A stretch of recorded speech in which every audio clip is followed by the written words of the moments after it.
Grant over at Local Cooling Farms. I'm up here early on the roof of the chicken coop. We got the coop moved to a paddock where we have not had layers for several years. The grass has been growing great.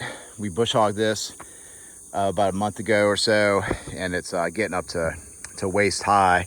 We did have to bush hog it, the grid, in preparation for the layers because that grass is too high for the layers to be successful with and navigate through it. And it's a new flock of pullets that are in a deep litter hoop house right now.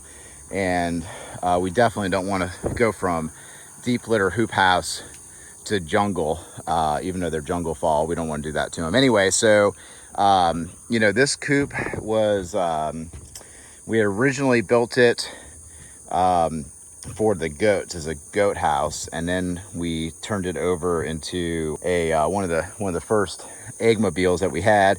That's the tongue over there. It's just built on a dual axle equipment trailer.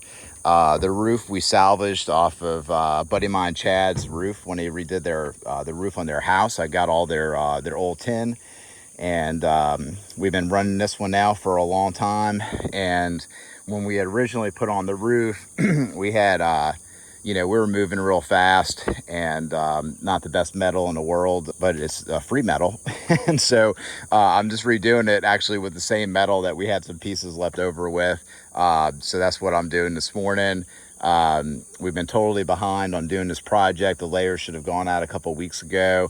But that's just the deal. Every time I get started to come out here and focus on this, we've got to pay attention to other things, customers coming to the farm and things of that nature. So that's what we're doing this morning. A quick overview. We've got the bulk feeder over there. It holds about 800 pounds. We've got a water trough right there with a float valve on it. We've got the Premier One poultry net fencing around it. And we keep about 500 birds per a quarter acre grid.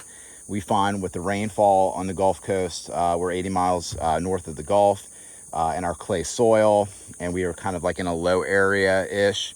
That 500 birds per quarter acre at one time is a good amount.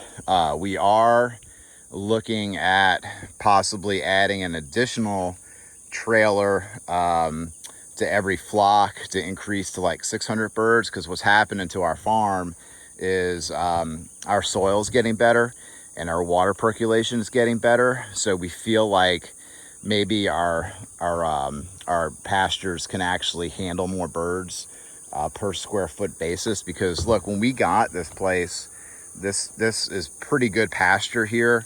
It's weedy. Well, we don't use broadleaf herbicides. We don't use herbicides. It's a whole nother discussion on how to utilize weeds. But, when we got out here, this field was 10 foot, saplings of sweet gum, completely exposed soil, blackberries. There's a huge blackberry patch up in here.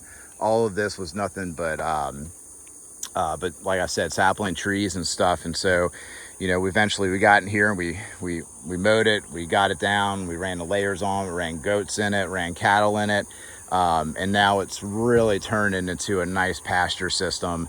And the water's not sitting so much on the surface of the soil when we first started running the layers out here years ago. So I have more faith that as we get going, we can actually increase the number of layers per flock. And why is that important? Is because, the trip out here per day to feed is the same. The water is the same. The coop is the same.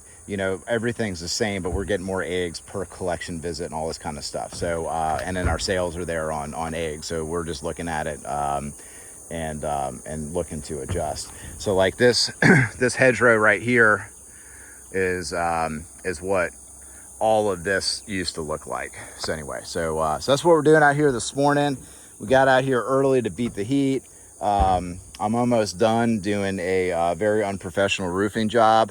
But if the chickens complain, I will redo it. And if the chickens do not complain, we're going to be good to go. All right, y'all have a good one.